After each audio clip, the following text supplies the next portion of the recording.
Okay, welcome everybody to this first session for this conference, which we believe is going to be an important one, and certainly at a very crucial juncture, of course, for the European Union, but also for Greece, which is the focus of this two-day e-conference.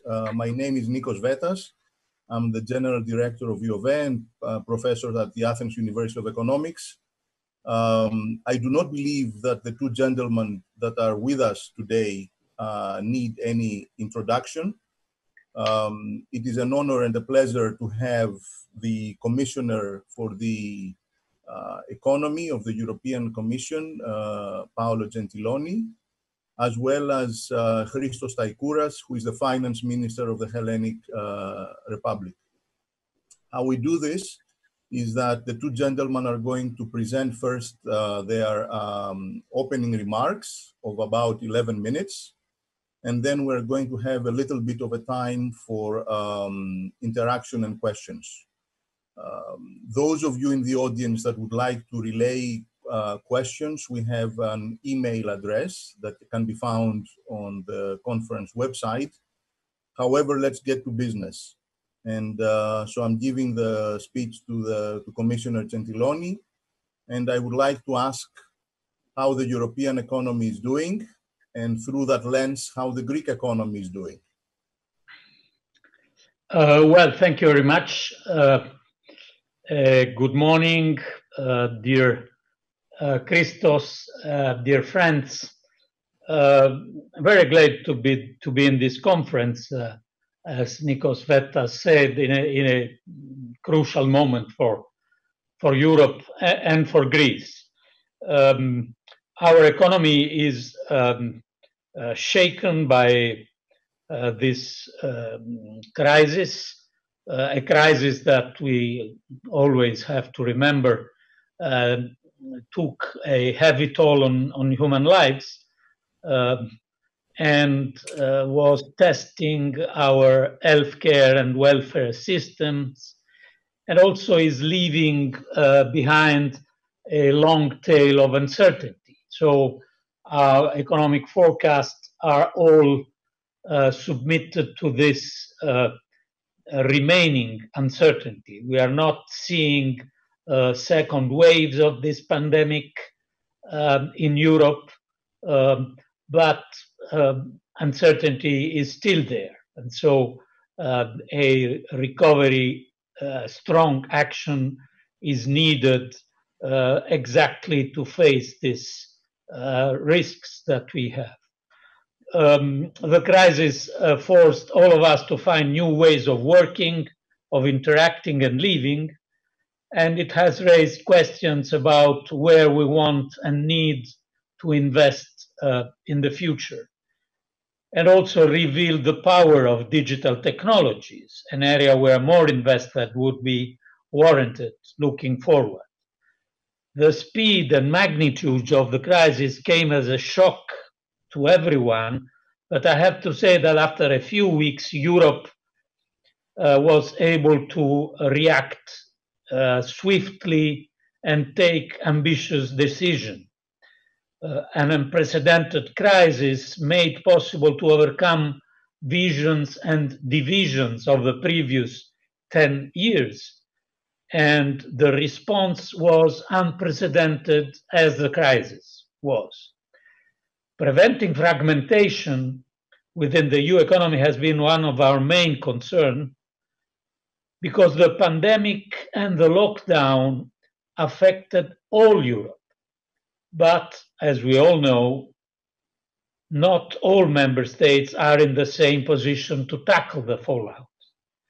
And this is why the common crisis has called for a coordinated response and an EU dimension of financial response. Already in March, the Commission activated the so-called general escape clause and the temporary state aid guidelines. This allowed all member states to take appropriate fiscal measures, but also made clear the different fiscal firepower among member states, and also the risks of these differences for our single market. And so our decision to let the strength of member state reaction free from our rules for a certain amount of time made even more clearer the necessity to adopt common measures. And this was the case in the first period with the package of the three decisions of the Eurogroup, the Commission proposal on SURE, the EIB support for small and medium enterprises, and the ESM credit line for healthcare systems.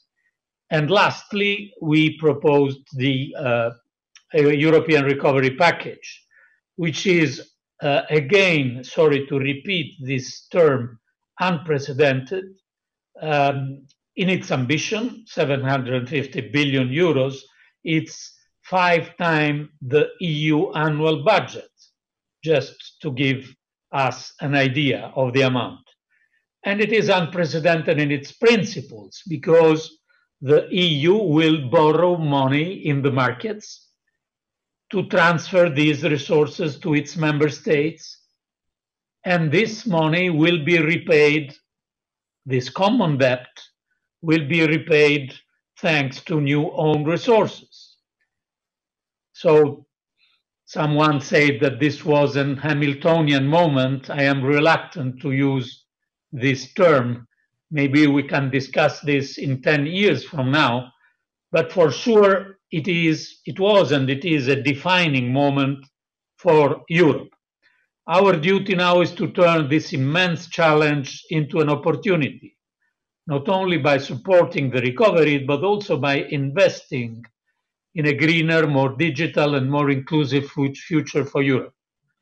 We are not dealing with a new round of macroeconomic adjustment programs.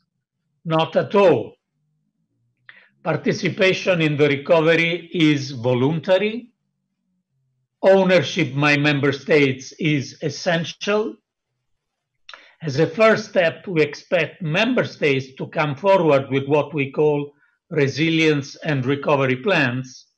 And in these plans, member states will set out a package of key reforms and investments aimed to achieve the sustainable and inclusive economic recovery with emphasis on the green transition and the digital transformation. And we are very much looking forward to Greece's own plan. So, dear friends connected to our conference, I have to, coming to Greece, I have to say that I was impressed by the swift action taken by the Greek government to deal with the pandemic on all fronts, while keeping the existing reform agenda on track. This doesn't mean that the Greek economy was not affected by this crisis, because the lockdown were decided all over Europe. So the level of the outbreak is not exactly corresponding to the level of economic consequences. I would also like to congratulate the Greek authorities and Christos in particular for rapidly adopting a comprehensive package of measures in support of economy worth up to 10.5% of GDP in 2020, and for swiftly reinforcing the public healthcare sector. The next challenge for the Greek government, like for other member states, but also have to say for the Commission, because it is really new stuff for the Commission, will be to make full use of the significant new resources made available to finance the recovery. This will require clearly defined objectives with agreed schedules and milestones. For Greece, this is an opportunity to carry out reforms to eliminate the bottlenecks that have for too long held back productivity and economic growth. It is also a key opportunity to undertake investments that will make the economy more innovative, competitive, fairer, and more future-oriented. I am confident that with the support of the EU, it will now be possible for Greece to undertake key reforms. For instance, to further improve tax administration and public financial management, to address remaining weaknesses in the way public authorities work, to accelerate the pace of civil justice systems, and foster efficiency in the energy sector. The government could also resume and accelerate its efforts to improve digital performance, including in the public administration, the justice system, and businesses. On the social front, given the still high unemployment and the threat that the lockdowns are posing to further unemployment, Greece could benefit from further improving active employment skills in the labor market. Let me reassure, because I've heard questions on this, that in terms of monitoring of reforms, we will try to maximize synergies with the existing post-program enhanced surveillance framework that applies to Greece to avoid additional burden for the government. In conclusion, Greece has so many unique strengths. Its strategic geographical location, its incredible pool of renewable resources of energy, its biodiversity and sustainability, and its strong research and human capital stock are only some of its assets. Traditional sectors such as agro-food, transport and logistics, and tourism, but also new and innovative sectors such as high-tech have enormous potential. I am convinced that by fully embracing these resources, the economy can truly flourish and Greece will be able to play a key role in the region. Now is the moment for this country to seize the opportunity. For our European recovery strategy, success in your country is crucial. In Greece, we experienced limits and difficulties in facing the previous financial crisis. And in Greece, we need to demonstrate how strong and successful a common response could be. In Greece, we have to show that we are in a new and different chapter of our common European project. The European Commission stands by Greece. We will continue to support you in this journey. Thank you. Ευχαριστώ. Thank you, Commissioner.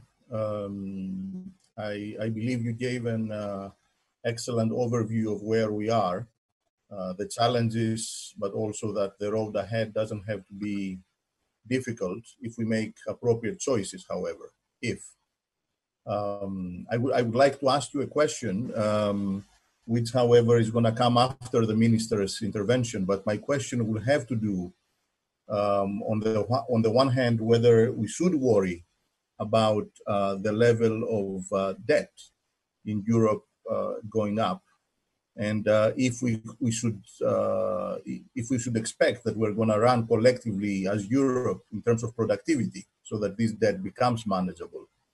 But let's first hear the Greek minister, Mr. Stαϊκouras, for his own view, where Greece is and how it's gonna, what is the path that he expects we're going to take ahead. So, Christo, the floor is yours. Thank you, Nick. Thank you, Paolo. Good afternoon, Paolo. First of all, I would like to thank the organizers, the European Commission, and the Foundation for Economic and Industrial Research for their kind invitation. I would like to congratulate them for managing to hold the European Semester Conference on Greece, despite the difficult circumstances, taking into account the new technologies. Europe, as Paolo mentioned, is facing an unprecedented, multidimensional crisis due to the COVID-19 outbreak, a crisis which is continuously rekindled, characterized by a great deal of uncertainty. As Paolo mentioned, a long tail of uncertainty. In contrast with the financial crisis a decade ago, Europe, this time, has reacted quickly, taking important decisions and activating both fiscal and liquidity boosting measures. Just to pick up some of them, fiscal rules, targets, and requirements were lifted. The framework for state aid and public procurement became more flexible. The ECB has introduced the PEPP and has adopted a package of temporary collateral easing measures. And finally, as Paolo mentioned, Europe activated a safety net for states, employees, and businesses through the ESM pandemic crisis support, the SURE program to subsidize employment, and the Pan-European EIB Guarantee Fund to strengthen business liquidity. Now, Europe is discussing the European Commission's proposal for a new recovery instrument, the famous Next Generation EU, a sufficiently ambitious, rational, and growth-friendly proposal, and at the same time, flexible, realistic, and in line with the challenges we are facing. This proposal is mainly based on grants rather than loans. It gives every member state the flexibility and the opportunity to draw its national strategy. It includes common borrowing, and it emphasizes on sectors that are important for Europe's future, such as digital transformation and green development. At this point, I have to underline Commissioner Gentiloni's important personal contribution to the formulation of this proposal and to the common effort to reach an agreement on its final form.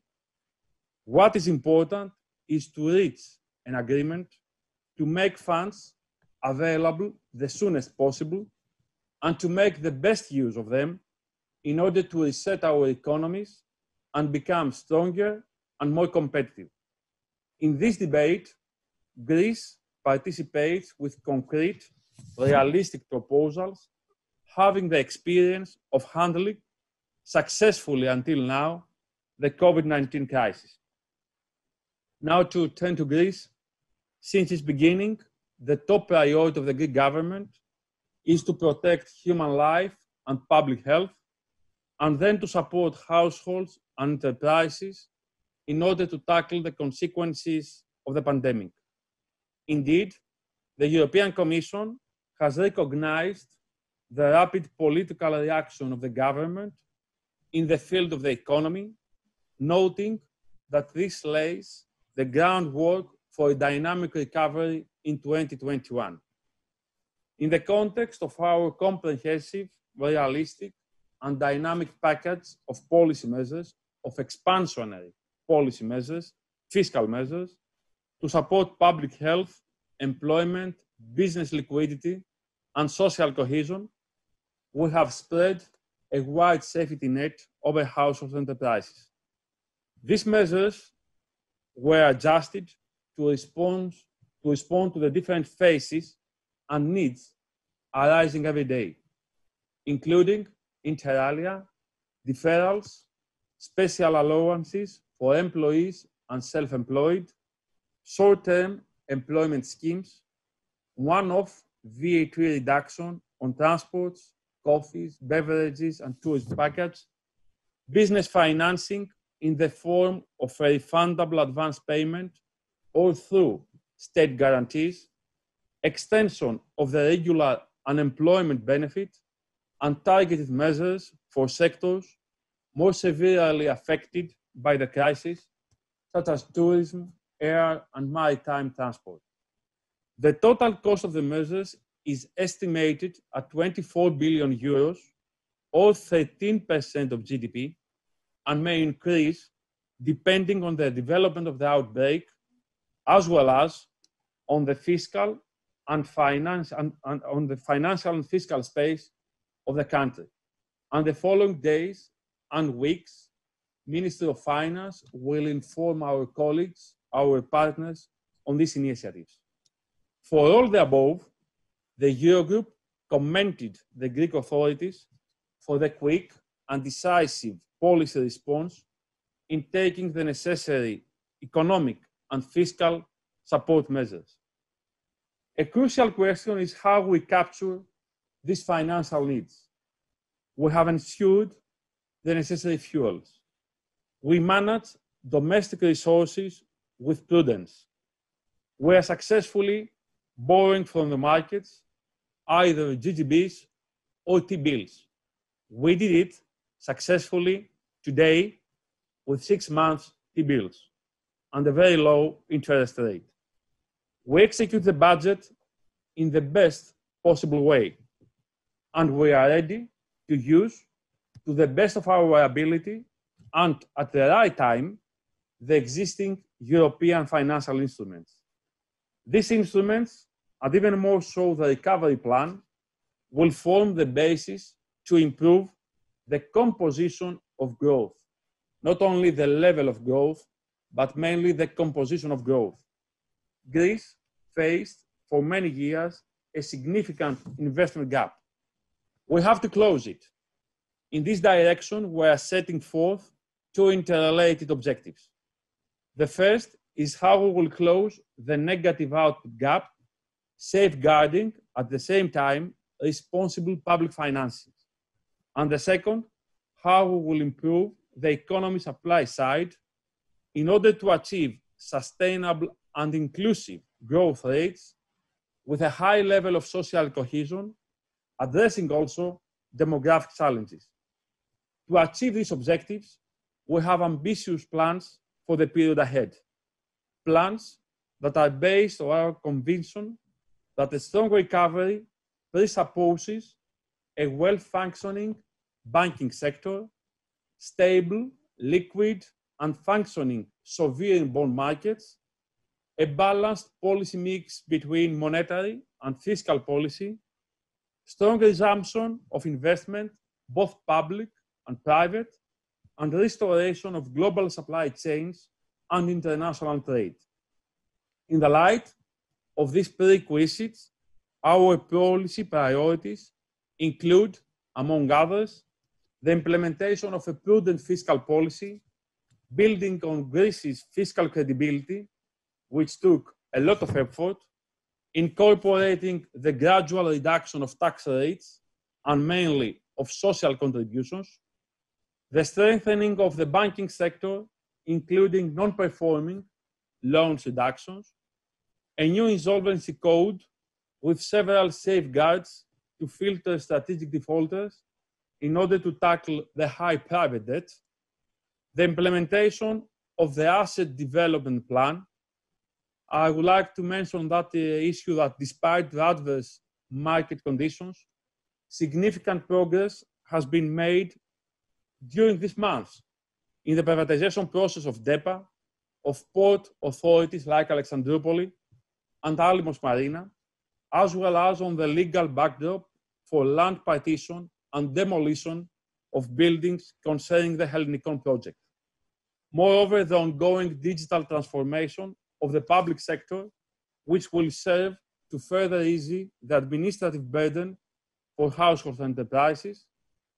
Moreover, the continuous implementation of the government's reform agenda, introducing a lot of draft bills in the Parliament until the end of July, covering a wide range of policy actions from microfinance, we voted for that yesterday, for corporate governance, we did it today, and growth-friendly tax measures, to electric mobility, ban of single-use plastics, a modern environmental-friendly waste management strategy, and investments in endogenous sources of growth like education, research, and development. Moreover, the implementation of structural reforms covering, as Paolo mentioned before, the regulatory framework for doing business, the justice system, the clearance of arrears, the management of public investment, and the rural policy, And finally, investment in infrastructure focusing on green economy. We have set ambitious goals in our national energy and environment strategic plan. We are ensuring fair financing from the Just Transition Mechanism, and we are discussing the gradual adoption of green budgeting principles. Taking advantage of all the above, completing and implementing the National Growth Strategy, we will have the opportunity not only to recover, but to gain a strong, sustainable, inclusive growth, which will lead to attracting important investment and creating new, high-quality jobs. This is an opportunity that we have decided to seize in order to restructure the economy, to enhance its productivity, and to improve its competitiveness. We have the plan, the ability, and the determination to make it, to achieve fast and resilient recovery, as the session is entitled. Thank you very much, Nikos. Thank you, Christo. Thank you, Minister. We only have perhaps 3 or 4 minutes for a quick interaction, but it was excellent that both of you combined. You set out the agenda for the whole two-day conference. That's going to be detailed in all the following panels. Let me, however, just ask one first question. First, to Commissioner Gentiloni. We are coming to this new crisis, which of course is due to an exogenous shock, hard to be predicted. However, Europe is coming to this with already a relatively high debt level, at least in many of the member states, and after several years of unconventional monetary policy. And despite that, investment and productivity in the whole continent, but specifically in many of its parts, has been lagging. I understand that, this, as you described it, unprecedented response is appropriate, but is it going to be enough?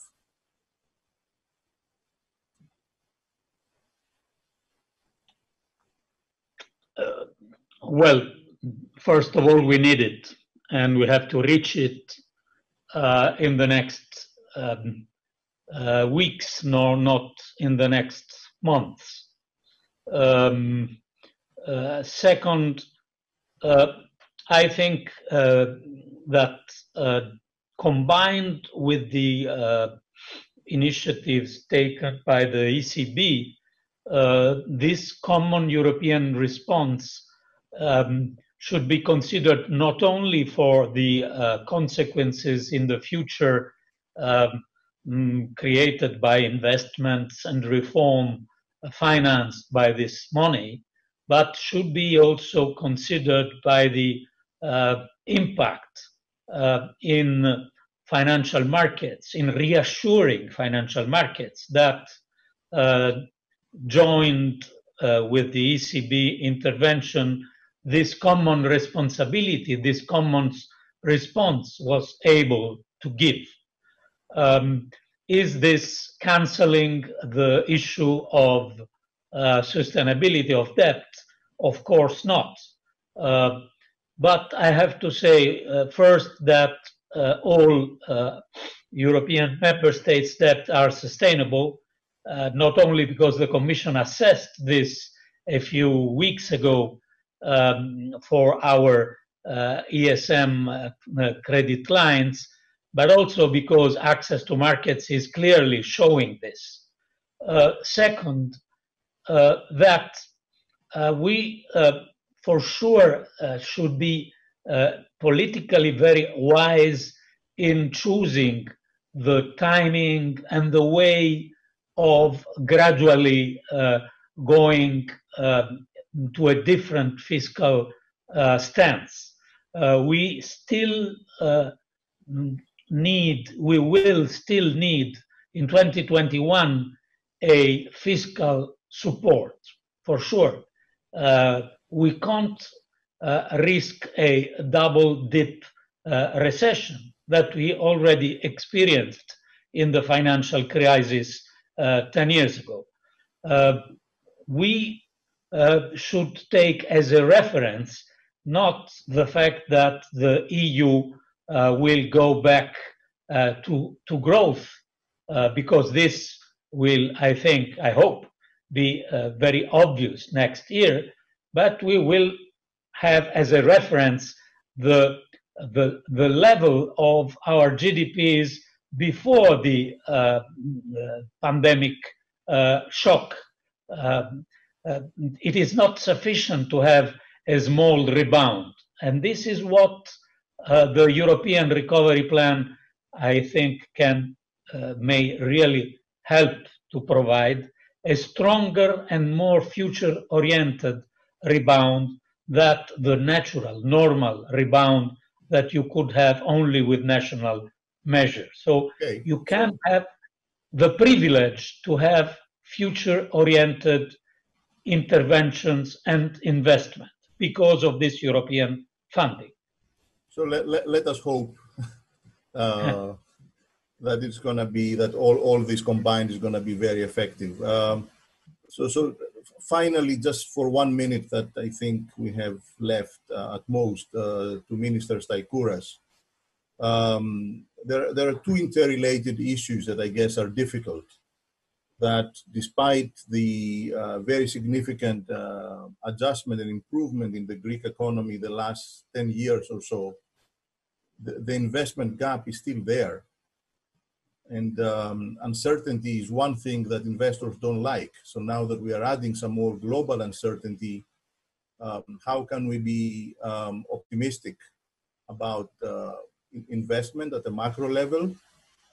And finally, how do you envision fiscal policy perhaps in the next couple of years? Because the rules have now been relaxed, but at some point they will be back. So I understand that all this is going to be discussed also in the next 2 or 3 sessions, but just a very quick glimpse of your thoughts, that would be very useful. Okay, on titles, Nikos, I think we have to follow a prudent fiscal policy and implement structural reforms. I picked up some of them before, and Paolo mentioned that this is crucial, and the Greek government has achieved, even and despite the crisis, to implement structural reforms the previous 3 months. So this is the answer on uncertainty, to deliver on the fiscal side and on structural reforms. Regarding public debt, of course, public debt will increase, but as Paolo mentioned, the Greek state, the Greek debt is sustainable. This was confirmed by the ESM documents recently, taken into account mainly the profile of the Greek debt, its annual financial needs, and the official holders of debt.